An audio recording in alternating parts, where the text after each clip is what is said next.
Waiting on the Lord. What does it really mean? And what does it look like? Now, most people believe that waiting on the Lord is this. After you prayed to God for what you want, you just literally wait.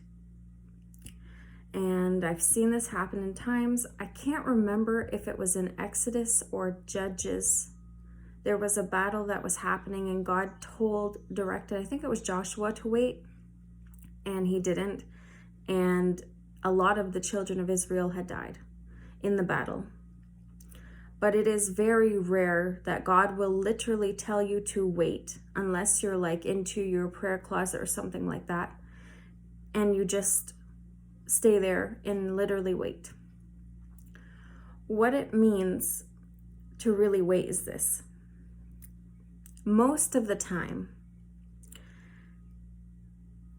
it is after you have prayed to the Lord, you have unburdened your heart, you have let God know everything, like your desires, your dreams, your goals, what you aspire to be, things that bother you, things that don't, everything.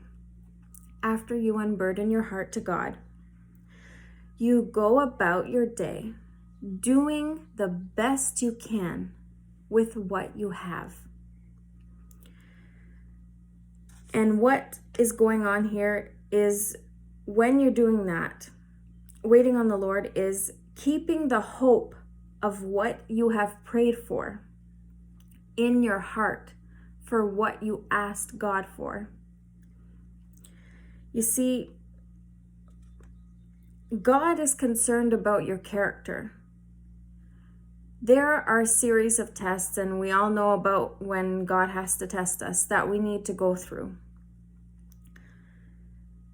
Sometimes we feel like we can, we should be more advanced and everything like that, but God does not want us to lose the blessings that He gives us, so He tests us until there's no more tests to give us in that aspect, where He's like, okay, I'm ready to use you now. God is more concerned about the way that we react in situations where we either don't get what we want, or life seems to have taken a spiral, or circumstances are they're just not looking the best. He's concerned about how our character is going to be, how all of our character is going to be. And I just want to say this because sometimes, I'm going to say it like this. You're not a robot. You have your own unique character, okay? And I'm going to use fruit as an example for this kind of example that I'm giving. Now, junk food is bad. Fruit is good. In your fridge, let's say you have a different variety of fruit, and you can choose which one you want to eat. God does not want to literally be like, okay, you will wake up at 7:37 a.m., you will eat 3 strawberries and 6 blueberries. No, He wants you to choose which fruit you have to eat, because fruit is good for you.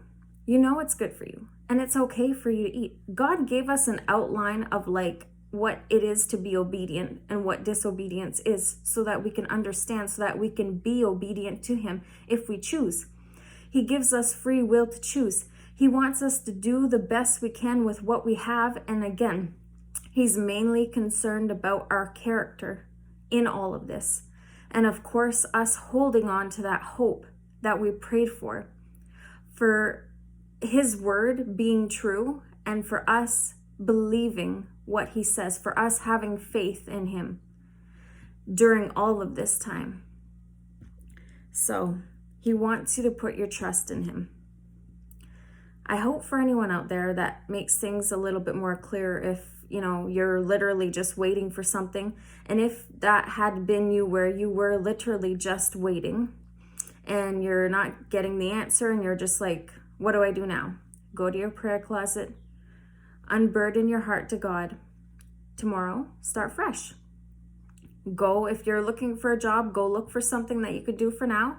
It's not like a forever thing, especially with the ones that are chosen by God. These are the end times. Things are moving fast. We have a lot that we're going to be doing.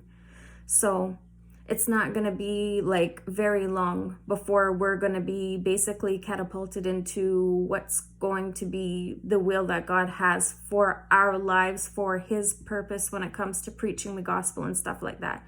We're still in his will, but there's a lot that we have to learn when it comes to things like waiting on the Lord, recognizing when God speaks. You know, all these things we need to learn what it means, what they are, how to do them, and to be observant, and to for God to instill the character in us that we need, for God to refine us so that we can be everything he needs us to be. So I hope this helped, and I hope everyone is doing well. God bless.